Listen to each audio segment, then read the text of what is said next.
everyone, I hope you're all okay. I thought I'd do a bit of a bonus video for you this week on something that I really struggled to find help and supportive content with on social media when I was looking into making my own enamel pins. If you guys are thinking about making your own enamel pins, or you have looked into it in the past, or you already have done it, you may be able to relate to the fact that there's not that much out there in terms of getting a bit of advice or seeing how somebody else did it. I've been wanting to do my own enamel pins for a few months, but I always thought I am not capable of doing them. I know that sounds silly, but I was like, my designs suck and I don't know how to set the artwork up to send off for enamel pins. So I thought I'd make a video because so many of you who have recently joined as well are other creatives, and I thought it might be really useful and a bit of an insight into the process on my enamel pins and what I did.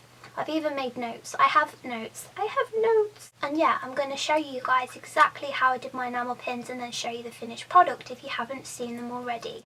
So the first thing to do is find a manufacturer, and this in itself can feel scary, like how do you find a manufacturer? Who do you go for? I went with Awesome Merchandise and I have no problem sharing that. It does feel like sometimes that people keep their suppliers and manufacturers a little bit of a secret, and that might be for many reasons, but personally I don't feel that it's a bad thing to share with you guys that I used Awesome Merchandise for mine. Something to consider though, and something to think about, is there are apparently no factories in the UK. I don't know about other countries, but apparently there's no factories in the UK that manufacture enamel pins. So if you find companies that say we make pins in-house, like I know, who was the brand? My friend over at Lily in Space was dealing with somebody and they told her that they made the enamel pins in-house and they gained her confidence, etc. And it turned out they didn't. They said they made them in-house, but what happens is the factories are all based in China mainly, I think, and the companies over in the UK just act as a middleman, so you just deal with everything through them. Some of my small business friends do go straight to China, so they have established like manufacturers and things in China already and they just deal direct. Apparently you get better prices that way, but because this was my first experience with enamel pins, I wanted to go through a company who were going to communicate with the factory on my behalf. I just felt a bit scared about it, and I thought that it was going to just be a lot easier and straightforward and a bit less stress-free, and they could offer the support as well if something did go wrong, or something, you know, if there were any seconds and a batch needed redoing. So I went with Awesome Merchandise. I did look, where are my samples actually? Let's see if I've still got them. I'm back. So I did get some samples made from a brand called Made by Cooper. So I've got a soft enamel pin here. This sample pack was free of charge. Now they do send you a selection of things depending on what you ask them for. I asked for a hard enamel pin. I asked for a couple more things as well, just as examples. So I have a hard enamel and a soft enamel. I also did research beforehand asking my followers on Instagram, I think it was, do you prefer hard enamel or soft enamel? What do you look for when you're buying a pin? Because I have no idea. I've only just started my enamel pin collection, so I'm not that sort of, you know, clued up on the enamel pin world. I also got a printed patch, a woven cloth patch, there's an embroidered patch, and then socks. Just to see what sort of products they have to offer, but some places will offer you samples if you just want to get familiar with the quality that they have to offer. So the next thing I did, and this is like completely optional depending on how much money you have I suppose, and I don't have loads of pins, I will just put that out there. And I do need a proper display for my pins, but this has grown a lot in the last 2 months. When I actually had my enamel pin designs as an idea, I only had literally like 4 pins, and it's only recently that this collection has grown. So I had this one here, I had this one from Little Designs, this one from Nutmeg and Arlo that my friend Vicky got for me, my unicorn's upside down. And I just wanted to get a few samples and add to my collection just to see what sort of sizing I wanted for my own designs, to see what sort of sizing would suit them. And as you can see, I went for pretty similar sizes to what I've done here. So I went for this one 35mm, but the other 3, so this one, the Voodoo and the Potion, were all 30mm designs. Then I got in touch with Awesome Merchandise, and I actually had the artwork prepared before I did my Kickstarter, and I sent it off to them and I asked them, are these designs going to be suitable for enamel pins? They said yes, and away we went with launching the Kickstarter. Enamel pins are expensive. If you have the money, hats off to you and very well done. However, I didn't have the money just sat around waiting for enamel pins, so I did a Kickstarter and got some support behind us, and we managed to fund 4 different ones. 4. Then you need to design your pins if you haven't done already. I just wanted to have my designs ready before I did the Kickstarter, because the last thing I wanted to do was launch a Kickstarter and tell people I've got this design and then send it off to the manufacturer and then be like, that's going to be a rubbish enamel pin, you can't do that, it's not going to be, like, the detailing might be a little bit too heavy and you might not be able to see things on it, etc. I just wanted to make sure that the pins that I had to offer people were the exact ones that were going to go and be made and be in your hand at the end of it. So something else to consider is using a colour book when you're picking your colours, because they use, I think it's Pantone solid coated or something. It's either coated or uncoated solid Pantone colours, I think. It might differ between manufacturers, and that this isn't one of the colour books, but it's basically, this is a colour swatch book and it's a similar thing. I used my mum's and they were the Pantone colour swatch books.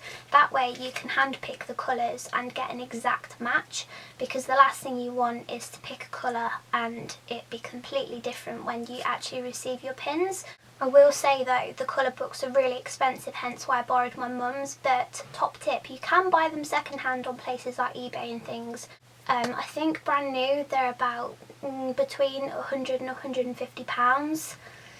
Obviously they're not 100% necessary, but if you're a bit nervous like I was on printing and finding the colours, then I would highly recommend them, because it just kind of reduces the anxiety a little bit. So I'm going to be showing you the Voodoo Doll one, because that's the one that I did on my iPad. So it's this guy here. I'll do cutaways because I don't actually know if you can see this or not with the glare and things, but this is my Voodoo Doll design, and what I did was I then took that into Illustrator and I used the pen tool, and I'm not familiar with Illustrator in the slightest. It was such a pain to get used to, but what I did was I took that into Illustrator and then I opened a new file and created some layers, and I basically used the pen tool to draw around the outline, and that way as well I decided the thickness of the lines, because manufacturers will ask for a minimum. I think it's like 0.2 mil minimum, and then once I'd done the lines I coloured him in. I think a lot of manufacturers do offer a service where they can convert the artwork, I think, to being,